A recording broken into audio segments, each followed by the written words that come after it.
Hello, Paper. How are you doing today? Great. I'm just going to get my lunch. Lunch? Did you bring your money? Money? Yeah, I can buy a lot of toys, but my dad just paid me. Wow. That's very smart. Your dad's very smart. Thanks. How much money is there? In total $10. Wow, this is a great start for our topic today. Do you like to know what money is all about? Yes. I know what's money. I just told you. Money is something you can buy for toys and anything you want, like Nintendo Switch and Xbox. By definition, it's something of value. So people pay for goods or service. They use some form of money. By the way, how did you pay for your ice cream with your dad last time? Is this the one?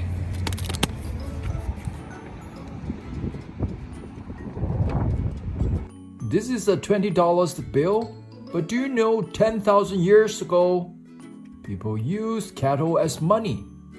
Isn't it interesting? Really? Did people bring cattle for ice cream? Yes, 9,000 BC, people used cattle, not only cows, but also sheep and camels as well. Those are the first and oldest form of money. 3,000 years ago, people started using cowries. Historically, many areas had used cowries as money. You know what? The cowries is the most widely and longest used currency in history. Those are cool. Now can you buy them at $1 for 50 pieces? Oh no, I have a question. What is your question, Pepper? You said you can use cattle and seashell for money. But how about if the cow is getting sick and the seashell is getting stopped and broken? Haha, that's a very great question. Let's look at people use money for first. Before people used money, they traded things they had for the things they wanted. This is called bartering. For example, a kid may have traded 5 Pokemon cards for a Beyblade toy. But bartering was not always easy like this. What if one likes to trade for other toys? So people get smarter by inventing so-called money to avoid bartering.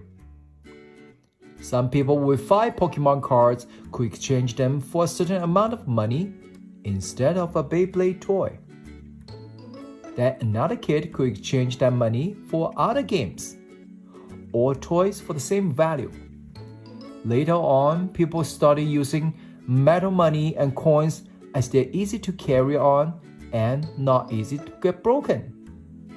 Did I answer your question? You know what? I lost my dad's paper money. Now you got some sense.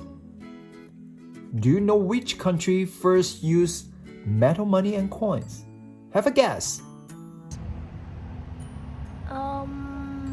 I think it is Canada.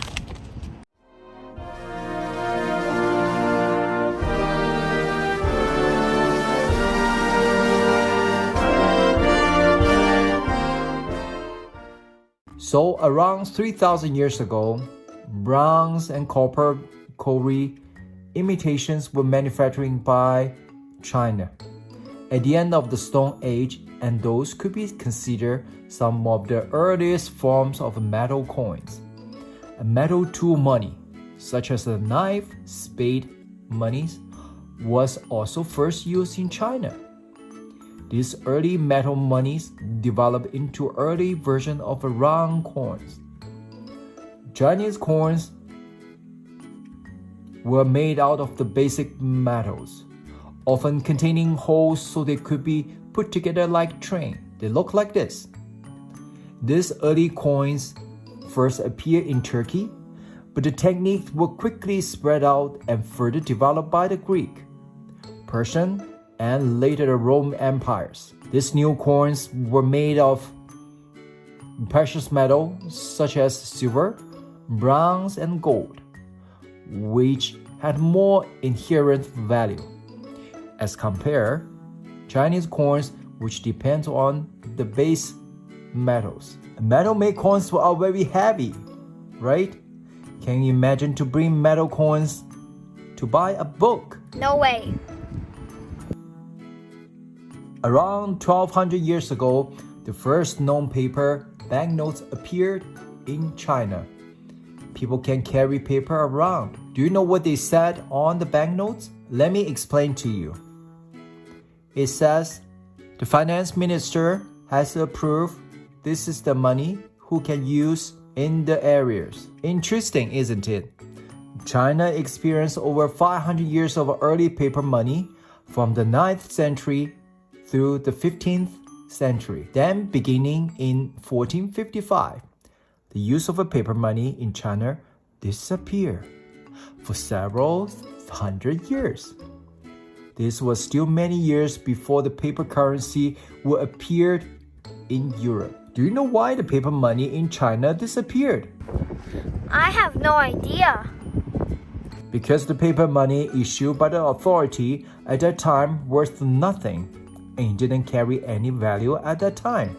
So if your dad's paper money cannot be paid to you in Canadian dollars, then you will not be able to spend what you earn. Would you accept those paper money? Absolutely no.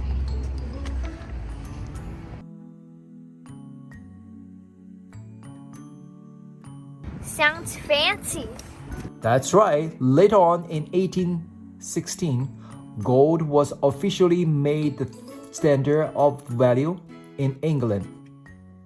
At this time, guidelines were made to allow for standard banknotes which represented certain amount of gold, which means a small gold coin valued at £1 sterling. In the United States, the Gold Standard Act was officially enacted in 1900, which helped lead to the establishment of a central bank. There are a lot of stories that we can talk in the investing about central banks. They are in big challenges now. By the way, the gold standard is not currently used by any government. Do you know what we call the paper money and coins nowadays? I think it's bills and metal circles. We call currency. Each country has its own form of currency. In the United States, Canada, Australia, and several other countries, the currency is the dollar. China uses yuan, rupee. In India, most countries of European Union use the euro. Other countries include the pound in the United Kingdom and the yen in Japan. I heard that you brought some currency for today's episode. Yes, I'll get it. But I forgot it at home. What do you think about the future of money? We don't need to work to buy everything. I need to go and get a job and make money. If you like our channel, please subscribe and like to our channel. Bye!